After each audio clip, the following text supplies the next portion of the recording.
Y de ahí comienzo a nadar, a nadar, a nadar, a nadar. Y en febrero del 2023 es que ingreso a la primera competencia de la ruta de Olaya. Locura completa. Nosotros nadamos en solidaridad con hombres y mujeres del mundo que luchan día a día por ser padres. Y ese eslogan quedó en la pared en Dover, ahí clavado, y ahí está perennizado, ¿no? Y ahí creamos el Reto Concebir, y el Reto Concebir nace como un sentimiento, como una emoción.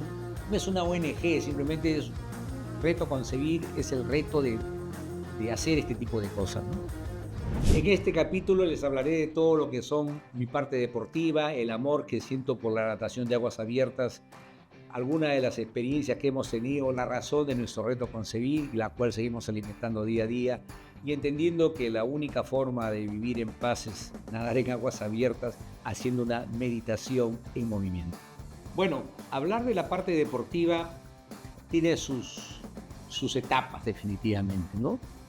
En el momento actual tengo 73 años, practico las aguas abiertas desde los 60.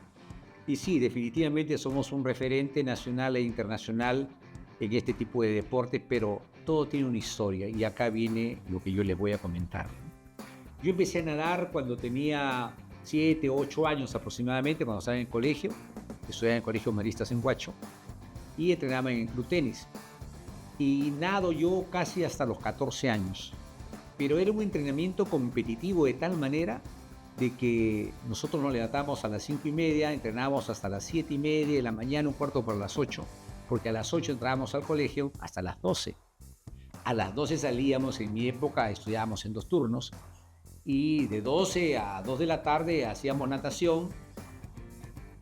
2 de la tarde almorzamos a la volada, porque a las 2:05 ya estábamos en el colegio, nuevamente en clases hasta las 5 de la tarde. A las 5 de la tarde salíamos de frente al club tenis a entrenar con el profesor Pajares, recuerdo, hasta las 7, 7:30, donde siempre nos llevaba después de nadar, cada uno se comía 3, 4 sándwiches de jamón, mucho recuerdo eso. Parte de nuestra vida, la niñez la pasamos así, entrenando, no había fiesta, no había diversión, era deporte, deporte, deporte, muy competitivos. Y algo que pasó ahí en una oportunidad fue lo siguiente, que para mí marcó mucho. Yo era de la selección huachana de natación, el capitán en ese momento, el equipo era relativamente un buen nadador.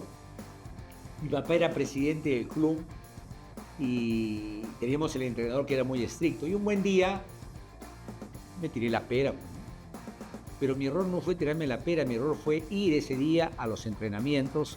Cuando todos estaban entrenados, yo estaba bien sentado mirándolos y mirando. Y nosotros teníamos el campeonato nacional en los meses siguientes. Y el entrenador bien claro dijo, ¿no? Si Noriega va, yo me retiro. Porque era un mal ejemplo. Definitivamente no saben lo que me dolió y sufrí porque me sacaron de la selección siendo uno de los mejores nadadores, el baluarte, y no fui al campeonato nacional de Trujillo. Pero fue muy, muy importante porque eso me permitió en el futuro ver una serie de situaciones de hay que tener orden, respeto, etc. Bueno, pasó el tiempo y vino un campeonato nacional, me acuerdo de una preselección para Curitiba. Tenía creo que ya 13 años, una cosa así. Mi nadador competidor era mi gran amigo Augusto González Vigil, ya fallecido hace poco. Hacíamos 1:12.2, 1:12.9, competimos los dos, nos cambiaron de categoría, él se fue, pero yo termino esa situación y simplemente a partir de ahí yo ya casi me retiro de la natación y dejé de nadar completamente, ¿no? Participé ocasionalmente ya en la universidad en un campeonato de piscina, pero muy esporádico. Dejé de nadar por completo. A los 40 mi vida profesional, mi vida social se hizo bastante intensa hasta que llegué a los 60. A los 60, como les decía, en un momento tenía un poco de sobrepeso, el consumo de alcohol y drogas había incrementado y lógicamente tenía una vida desarreglada. Recuerdo a mi hijo Luis, al que yo había llevado a nadar, y acá viene parte de la anécdota, cuando mi hijo tenía 11 años, en el año 86, 87, él nadaba también en Huacho, pero yo quería que sea y tenga mejores oportunidades que yo, así que él empezó a nadar por el Club San Isidro, que era un buen equipo de natación. Y bueno, salíamos del colegio a las 2 de la tarde, 2:30, y yo venía en mi Volkswagen de Huacho hasta Lima para que entrene de 4 a 7, y a las 7 salíamos de nuevo a Huacho hasta las 9, 10 de la noche para que siga pues la vida normal, y eso lo hacíamos 3, 4 veces por semana, ¿no? Fue una vida bastante sacrificada, fue un excelente nadador, pero a veces entiendo cómo el sacrificio de los padres por los hijos en su deporte es algo de locos, hay que vivirlo para entenderlo, ¿no? Pero bueno, anécdotas de la vida, el año 2013 aproximadamente, 2012, exactamente 2012. En diciembre del 2002, no miento, agosto del 2012 pasa esto, ¿no? Mi hijo me dice, oye, estoy empezando a nadar y un amigo me ha invitado a aguas abiertas. ¿Qué es eso? Nada en el mar, ¿cómo será, no? La cosa es que yo asistí a la primera competencia de aguas abiertas en Pachacamac, frente a la isla Ballena. Habían 3 botes, ¿no? Un color amarillo, un rojo y un verde, y eso es lo que nos permitía de alguna manera 7 kilómetros, 5 kilómetros y 2 kilómetros. La cosa que yo me equivoco y en vez de ir al verde que era de 2, me meto en el bote amarillo. Yo estaba con un amigo que había conocido ahí, conversado y me dice, oye, creo que nos hemos equivocado de bote. Así que tuvimos que nadar los 5 kilómetros, pero fue una sensación realmente impresionante, un reencuentro. Yo siempre lo transmitía, yo me sentí estar en el líquido amniótico de mi mamá nadando. No, fue una experiencia muy, muy, muy grande, ¿no? Por eso que yo agradezco mucho a mi hijo Luis haberme llevado en esa oportunidad. Eso fue en noviembre, no, en agosto, septiembre. Y de ahí comienzo a nadar. Y en febrero del 2023 es que ingreso a la primera competencia de la ruta de Olaya. Locura completa. Si te leen el entrenamiento adecuado, me meto a nadar. Y ahí fue donde me perdí y fue la otra historia que conté, ¿no? La anécdota que conté. Pues bien, después de esa ruta de Olaya que fracasé porque me perdí, etcétera, independientemente de tener miedo, ¿no? Al contrario, me comencé a preparar más adecuadamente y comencé a competir ya en forma continua. Han pasado muchos años y hay muchas cosas han circulado, ¿no? En el año 2016, 4 o 5 años después, hicimos bastantes rutas. Se dice la ruta de Olayo, que es una ruta que corresponde de Chorrillos al Callao, son 23 kilómetros. Yo la he hecho 8 veces. Hay gente que ha hecho 11, 12 veces. Yo la he hecho solamente 8, pero lo he hecho en todas las variedades, con wetsuit, sin aletas, con wetsuit, con aletas, sin aletas, categoría elite que llamamos, lo hice hace creo que 3, 4 años. Lo nadamos a pelo, como llamamos nosotros, sin aletas y sin wetsuit, una ruta bastante fuerte, bastante larga, pero bastante interesante. Después de esa ruta que nadé, me acuerdo, la ruta de Olaya, era sin wetsuit, había hecho como 6 horas y media. Me sentí tan fuerte que dije ahora, y me trato de matricular ese año para nadar Estrecho de Gibraltar, que era una ruta de 15 kilómetros. Pero llamo y me dicen, no hay sitio hasta dentro de 4 años, 5 años. Pero le digo, por favor, yo estoy entrenado. Bueno, si quieres, me dice, llama a Canal de la Mancha, que ahí de repente encuentran espacio. Canal de la Mancha pues representa el Everest para los alpinistas, ¿no? Es una ruta entre Francia e Inglaterra, Francia, de 36 kilómetros. Y, pucha, que es climas bravos, ¿no? Entonces yo hablo con mis hijos y le digo, mira, yo solo no la voy a poder hacer, ni ustedes, entonces ¿por qué no vamos en una posta? Y efectivamente nos matriculamos en una posta, mi hijo Luis, Javier y yo. Jaime era mi hijo vivía en Londres y él nos hacía todos los contactos, y mi hija Alejandra nos ayudaba en la organización de las reuniones que teníamos semanal, que íbamos a llevar, la ruta, etc. Hasta que llegó el día determinado y nos tocó ir. Fuimos en junio de ese año. Es decir, ahí aprendes otro tipo de cosas, ¿no? Nos dieron una ventana, pasó un día, 2 días, 3 días, 4 días, al 4 días no nos daban salida, pasó 6 días, no nos daban salida, a 7 y no nos daban salida, y nosotros estábamos ya desesperados, pero no creyendo eso, agarramos y tomamos una embarcación, un tipo, un ferry, que iba de Dover a Francia, a Calais. Y la verdad es que lo que vimos ahí fue, dicho, gracias a Dios no nos dejaban subir porque las olas eran impresionantemente grandes. Tremendo ferry con 200 carros, se movía por la corriente que había, ¿no? Bueno, la cosa es que regresamos ya convencidos que no podíamos nadar, y después de 10 días comienzan a vivirse todas las situaciones que vienen en la convivencia, ¿no? Anecdóticamente, como si nos peleamos, cada uno reclamaba, como si cada uno fuera culpable de algo. Llegaron días que ni nos hablábamos, llegamos a un momento en que cada uno se fue a dormir a cuartos separados. Pero mi hijo Jaime fue el que nos hizo amistad y nos terminamos en un bar en Londres donde nos abrazamos y entendimos, pues.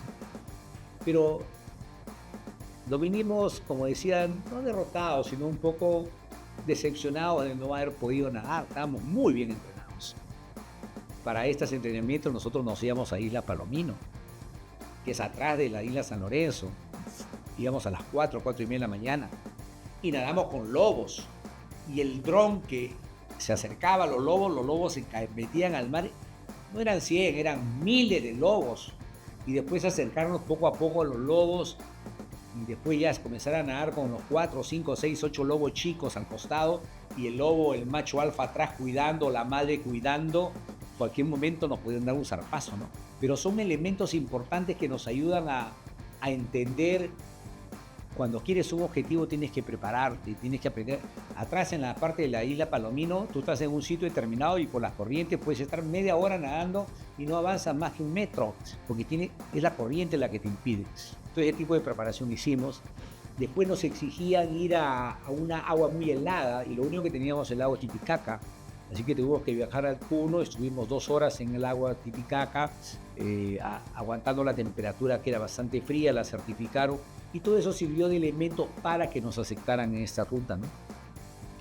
Pero bueno, llegamos acá en junio y recuerdo, bueno, mi hijo mayor dijo nunca más regreso, que he perdido 10 días, etc. Mi hijo menor era más chico, pues bueno, con su carejeta nada más, pero bueno, estábamos todos un poco decepcionados. El 10-11 de septiembre, mi hijo que vivía en Londres me dice, me acaban de llamar y nos han dado una ventana para el 16 de septiembre. No puede ser. Yo digo, ¿y ahora qué hago? Así que llamé a mis hijos, el mayor dijo, no voy, yo no voy de ninguna manera. Entonces mi hijo menor me dice, papá, vamos, de todas maneras nadamos, aunque sea los dos, vamos a nadar el doble, pero vamos, tenemos que ir, que no sé cuánto. Pero lógicamente las personalidades de los hijos son diferentes, ¿no? Mi hijo mayor a las horas agarró y dijo, ya yo los acompaño, pero voy nadie regreso, no voy. Nos fuimos el 15, llegamos el 15 a las 10 de la noche a Dover. 10:15 hablamos con el capitán, me dice, tienen que estar en 3 horas en el puerto que zarpamos a la 1:30 de la mañana. 1:30 de la mañana. Nosotros no habíamos llevado, como la primera vez, habíamos llevado un par de maletines, era todo, y ahí estuvimos, parados a esa hora. Hicieron a mi hijo menor la prueba de orina por el tema del consumo de drogas, etcétera, porque siempre cuando haces deportes competitivos así te hacen las pruebas. Y comenzamos a nadar. Mi hijo Javier salió a la 1 de la mañana, Luis salió a las 2, yo salí a las 3 y nos íbamos rotando y rotando.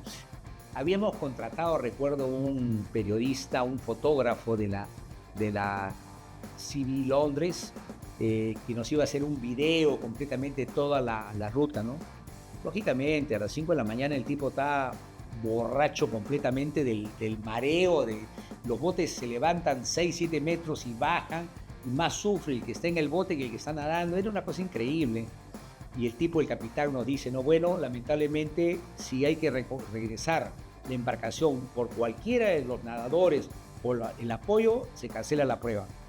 Y para suerte el inglés dijo, no, seguimos para adelante. El pobre hombre vomitaba, pero la cosa que fue una anécdota muy, muy grande. Terminamos de nadar. La ruta son 36 kilómetros, pero nosotros nadamos 56 kilómetros en algo de 11 horas.